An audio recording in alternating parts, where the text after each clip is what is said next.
saya. Selalu semangat ya, tagline-nya selalu semangat. Begitupun saya hari ini sangat bersemangat untuk membacakan buku untuk sahabat-sahabat semuanya. Tentu buku ini sangat bermanfaat agar wawasan kita bertambah luas, agar juga kita memahami atau mengetahui hal-hal yang belum kita ketahui. Dan semua itu ada dalam buku yang akan saya bacakan. Nah, hari ini saya akan membacakan buku lanjutan dari buku kemarin, masih tentang emosi, karena tanggapannya banyak sekali ya. Bu Sri, lagi dong bacakan. Saya akan penuhi janjinya, saya membacakan buku ini kembali di bab yang berbeda. Tentunya hal-hal yang mudah untuk diterapkan untuk diri kita sendiri. Sebelum saya bacakan, silahkan untuk subscribe channel YouTube saya, kemudian like, komen, dan share. Bagikan ke banyak orang agar semuanya juga tercerahkan dan tentunya juga akan lebih bersemangat untuk menghadapi hari-hari kedepannya karena telah tercerahkan dengan apa yang saya sharingkan. Nah, hari ini terima kasih sekali lagi untuk Dewi Sri Plant yang sudah membuat ruangan saya tambah segar. Di sudut ruangan saya ada yang cantik, tanaman kecil namun membuat fresh mata kita. Sangat cocok untuk menemani kita dalam mengelola emosi. Silahkan sahabat-sahabat mendapatkan tanaman cantik ini di alamat ini, Dewi Sri Plant. Terima kasih sekali lagi. Sahabat-sahabat semuanya, saya akan mulai bacakan buku ini yang berjudul Manajemen Emosi, hasil karya dari Triantoro Savaria dan Frans Eka Saputra, 2 orang. Di mana buku Manajemen Emosi ini sebuah panduan cerdas bagaimana mengelola emosi positif dalam hidup Anda. Sangat bermanfaat ya.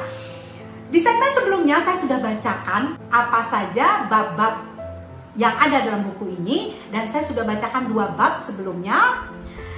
Hari ini saya akan bacakan bab yang tentunya hal ini dapat diterapkan sehari-hari di rumah ya. Masih ada yang emosi nggak ya? Situasi saat ini ya banyak sekali yang emosi, dikit-dikit marah, dikit-dikit stres. Nah, makanya mari kita melakukan kegiatan yang tentunya dapat mengelola emosi-emosi yang ada dalam diri kita. Mengelola emosi-emosi positif agar lebih positif lagi ya, agar terkelola dengan baik. Yang akan saya bacakan ada di bab 12 yaitu terapi humor. Sebelum saya bacakan tertawa dulu deh kalau bicara tentang humor ya. Nah, saya akan bacakan. Mulai di paragraf yang pertama. 1, 2, 3. Mari kita mulai tertawa. Ini di bukunya ini ditulis loh. Hahaha. Kalau saya membacanya hahaha hihihi, nggak lucu ya. Makanya saya bacanya benar-benar tertawa ya. Terus, ayo, mari kita tertawa secara spontan. Nah, karena sahabat-sahabat di sini menyimak, ayo coba ya. 1, 2, 3. Ayo tertawa semuanya. Tertawa lagi. Jangan-jangan kita dianggap orang gila karena tertawa sendiri ya. Padahal ini adalah terapi apa yang dituliskan oleh terapi humor ya. Saya lanjutkan. Apakah Anda sudah selesai? Sekarang apa yang Anda rasakan? Apakah Anda menyadari adanya perasaan lega pada diri Anda saat ini? Jika itu yang Anda rasakan, artinya Anda telah mengetahui bahwa ada hubungan antara tawa dengan perasaan Anda, serta berkaitan juga dengan serangkaian sistem fisiologis di dalam tubuh. Jadi tadi habis tertawa rasanya lega ya. Ayo tertawa lagi kalau begitu. Saat ini pemberian stimulasi humor untuk membuat orang lain tertawa tentunya sangat diperlukan apabila kita mengingat ada beberapa orang di antara kita tidak dapat tertawa tanpa sebab yang pasti. Stimulasi humor yang dimaksud dapat diberikan dalam bentuk berbagai media seperti VCD, badut, komik, SMS, lucu, dan banyak lagi. Ada banyak tayangan TV yang dapat memberikan stimulasi humor seperti Empat Mata yang didalangi oleh Tukul Arwana, Sri Mulat, Santai Bareng, Ngakak, dan banyak lagi film komedi seperti film Mr. Bean dan lain sebagainya ya. Nah, karena buku ini dibuatnya tahun 2009, maka yang ditulis adalah tayangan-tayangan saat itu. Kalau sekarang banyak ya. Dan tentunya sekarang YouTuber juga banyak. Kalau di Bali siapa yang tidak kenal dengan Hai Puja yang selalu membuat tertawa atau bahasa-bahasa beleleng ya. Saya akan lanjutkan. Di paragraf 1, 2, 3, 4, di paragraf kelima yang di bold ya. Individu yang memiliki kepekaan terhadap humor mampu melakukan introspeksi terhadap perilakunya.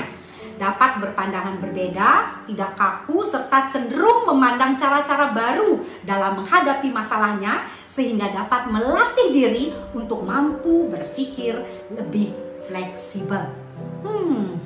Betul ya. Perlu sekali kita humor.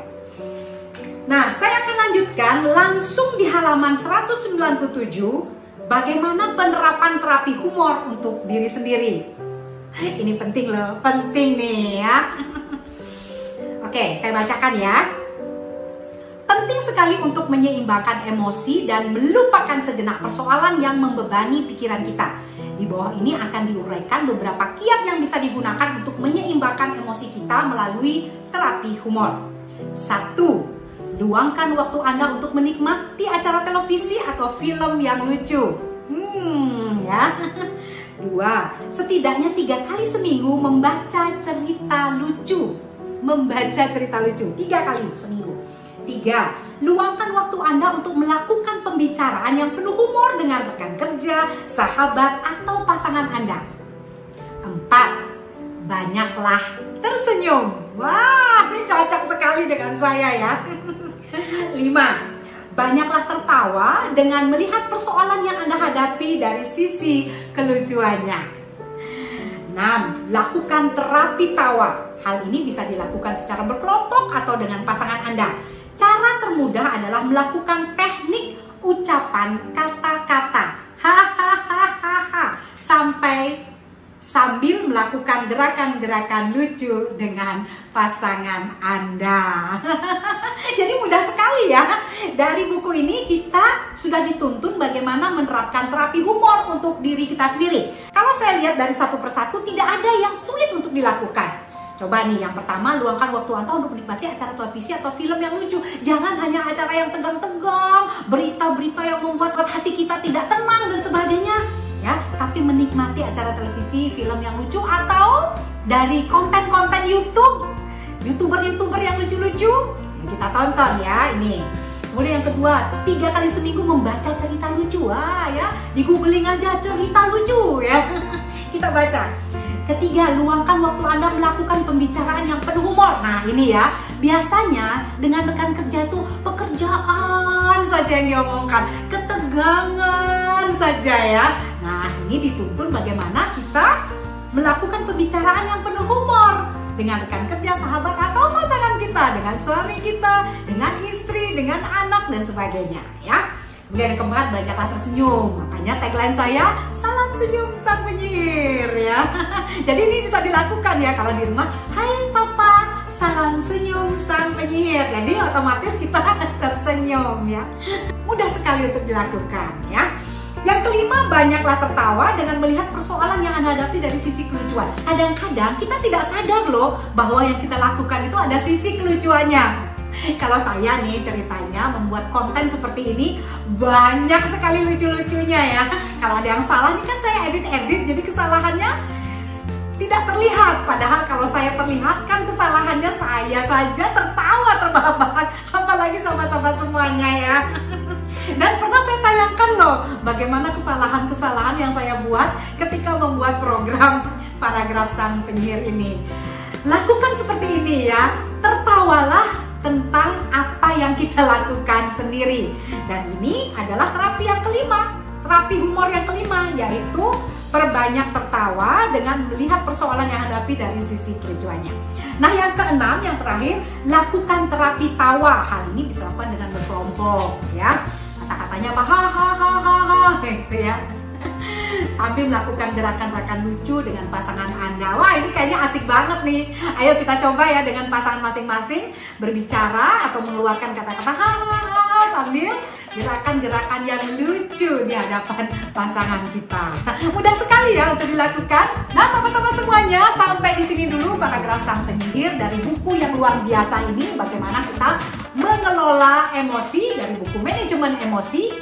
Dan tentunya buku ini sangat bermanfaat agar kita dapat mengelola emosi positif kita dalam kehidupan sehari-hari. Dan ini tentunya akan berpengaruh terhadap kinerja kita, akan berpengaruh dengan kualitas hidup kita, akan berpengaruh dengan human relation kita terhadap orang lain, kemudian akan berpengaruh juga terhadap karya-karya jenius kita, akan berpengaruh terhadap apa saja yang tentunya ke arah positif.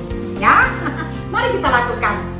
Sekian dulu dari saya. Ikuti terus paragraf Sang Penyihir karena saya akan selalu membacakan buku-buku yang berkualitas dan bermanfaat untuk kehidupan kita sehari-hari. Tentu juga untuk kualitas hidup kita. Ya, salam senyum Sang Penyihir Sri Sumahardhani. Sampai jumpa lagi. Ayo terapi tertawa dulu. Kalau saya tertawa itu tidak habis-habisnya ya, karena memang saya hobi tertawa. Sedikit saja melihat sesuatu yang lucu, ada yang pernah nggak tertawa ya?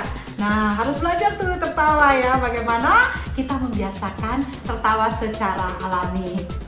Mudah sekali untuk melakukannya, asal kita mau. Oke, dah. Lucu ya. Banyak tuh di ruangan ini, banyak orang ya, asisten saya pada tertawa semuanya.